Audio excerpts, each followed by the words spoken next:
저희가 이렇게 새롭게 시도를 해봅니다. 차트로 보는 증시 전망대 이렇게 나와 있는데 어떤 코너입니까? 한 주간의 증시에 대해서 좀 차트로 간략하게 정리를 해드리고요. 그리고 다음 주 증시 일정과 또 주요 이슈들도 차트를 통해서 좀 쉽게 알 수 있게 전해드리는 시간입니다. 예, 사실 주식시장이 또 차트로 말을 하다 네. 보니까 더 중요할 것 같습니다. 자, 그럼 첫 번째 주제부터 바로 또 이야기를 나눠볼 텐데 우선 이번 주 증시부터 좀 간단하게 정리를 해볼까 합니다. 네, 이번 주 코스피는 소폭이지만 4일 연속 상승을 했습니다. 지난 3일 장중 3,250선을 돌파하기도 했는데요. 예. 하지만 오늘은 좀 힘이 빠지는 모습이었습니다. 지난 목요일까지 상승세를 이끌었던 것은 바로 외국인입니다. 이 외국인이 우리 시장에 돌아오면서 주로 대형주 위주로 움직였는데요. 때문에 삼성전자가 8만 원대를 다시 회복을 했고 반도체주가 이번 주 코스피를 끌어올렸습니다. 또 코스닥 지수는 보합권에 머물렀는데요. 기관과 외국인의 매도세를 좀 개인이 받아주는 그런 모습이었습니다. 예, 보시다시피 코스피 지수가 좀 막판에 들어서 좀 힘이 빠지는 모습이었는데 중요한 것은 일단 코스피 시장에 외국인 수급이 다시 돌아왔다는 점입니다. 대형주 위주의 상승세가 다시 보였다는 점 눈여겨볼 만했습니다.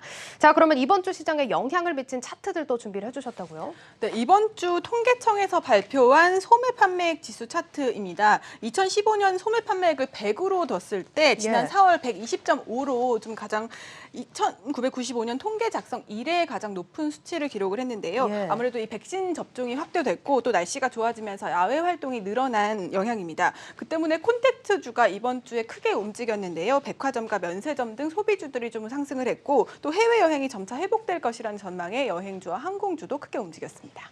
예, 지금 1995년 이후에 최고치다라고 하면 거의 27년 정도 만에 최고치를 보여준 건데 지금 소매 판매액 지수가 계속해서 올라가고 있고 지표들도 또 나와주면서 당연히 또 인플레이션에 대한 우려도 많이 불거지는 상황입니다. 네. 자, 그렇지만 사실 컨택트주들 계속해서 상승세를 보여주면서 시장에는 또 활기를 불어넣어주고 있다는 점 참고해 보셔야겠습니다. 자, 두 번째 차트도 한번 살펴볼까요? 네, 두 번째 차트는 국제유가 차트입니다. 이 국제유가가 2년 7개월 만에 최고치를 보였는데요. 예. 주요 산유국들의 협의체인 오펙 플러스에서 감산을 좀 완화하겠다라고 했는데 그보다 수요가 더 크게 증가할 것이라는 전망이 더 영향을 미쳤습니다. 이번 주에 또 이 브렌트유가 3분기에는 배럴당 80달러를 넘어설 것이라는 전망이 발표가 되면서 정유주도 상승세를 보였습니다. 사실 제가 이번 주 초에 브렌트유도 살펴볼 때 70달러 선을 간당간당하게 또 위치해 있는 모습이었는데 이번 주에 또 80달러까지 오를 수 있다는 전망이 나온 겁니까? 3분기에 한 80달러까지 넘어설 것이라는 전망이 나온 겁니다. 아, 이제 3분기, 앞둔 3분기에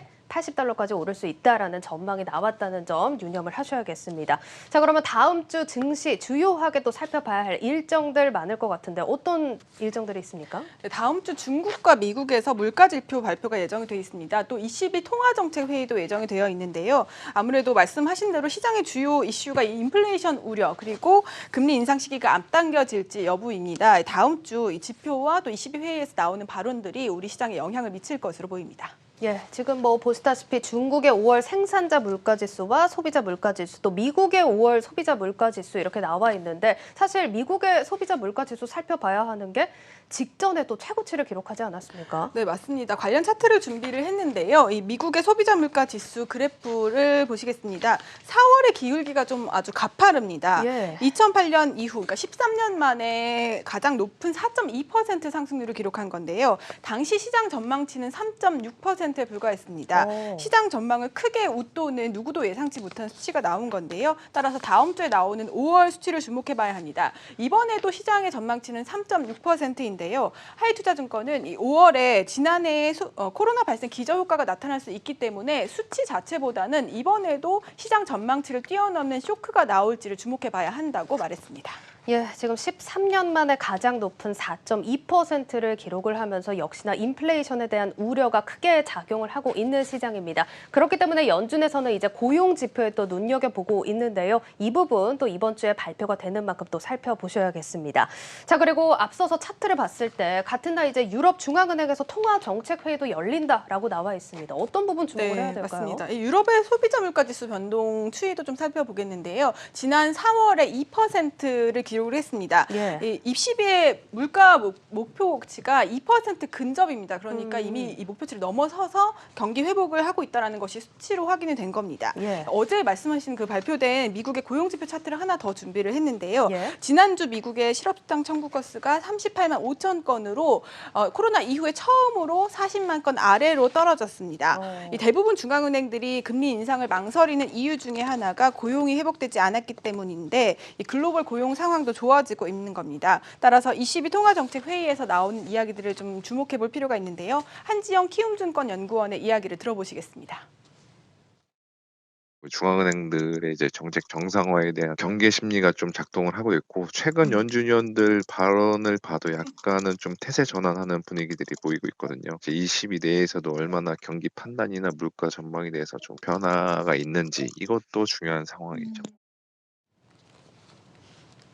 지금 뭐 미국에서도 그렇고 정말 말씀해 주셨듯이 연준 위원들 사이에서 태세 전환으로 여겨질 만큼 급격한 발언들이 많이 나오고 있습니다. 연준 내에서도 지금 테이퍼링 시기를 조기로 앞당겨야 된다. 이런 얘기도 많이 나오고 있고 이런 통화 정책을 관할하는 인사들에게 또 발언들이 많이 나오는 만큼 주목을 해보셔야 할 것 같고요. 일단 이렇게 태세 전환이 된다라고 한다면 우리 시장에 바로 타격을 입을지 궁금하고요. 또 두 번째 질문이 이제 다음 주 직전 최고치 돌파 가능성에 대해서는 어떻게 예상치가 나오고 있습니까? 네, 직전 최고치가요 3,249.3입니다. 이번 주 우리 2포인트 정도 좀 부족했거든요. 따라서 애널리스트의 전망은 좀 긍정적입니다. 앞서 전해드렸던 이 미국의 소비자 물가 지수와 또 22 통화정책회의에서 나오는 이야기들을 주목해 봐야 하긴 하지만 이때 좀 심각한 얘기가 나올 경우에는 변동성이 커질 수 있지만 그래도 다음 주 이 시장 변동성을 줄 변수들이 많긴 함에도 우리 증시는 최고치 경신을 좀 기대해 볼 만한 그런 상황입니다.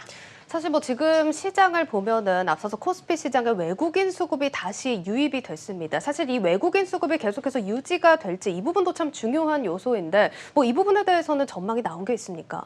네, 아무래도 이 외국인들은 그 22회의에 따라서 좀 달라지긴 할 텐데요. 예. 네, 너무 우려가 좀 커지지 않으면 계속 좀 유입이 될 것이라는 그런 전망들이 많이 있습니다. 예, 그리고 또 외국인 수급이 유입이 되면서 사실 대형주 위주, 뭐 반도체 위주의 상승세가 또 이어지고 있는 부분인데 이런 대형주들은 계속해서 힘을 받을 수 있을지 이런 전망은 또 나온 게 있습니까? 네, 대형주들도 아무래도 실적이 좀 받쳐줘야 되기 때문에 3분기에는 좀 실적들을 좀 확인을 해보셔야지 그게 이어질 것이라는 전망들이 있습니다. 예, 알겠습니다. 자, 이렇게 각국의 통화 정책을 확인할 수 있는 일정과 또 중국과 미국의 소비자 물가 지표 또 오늘 주말에 발표될 미국의 고용 상황까지 면밀하게 체크를 해보셔야겠습니다. 자, 수고하셨습니다. 지금까지 증권부 지수희 기자와 함께했습니다.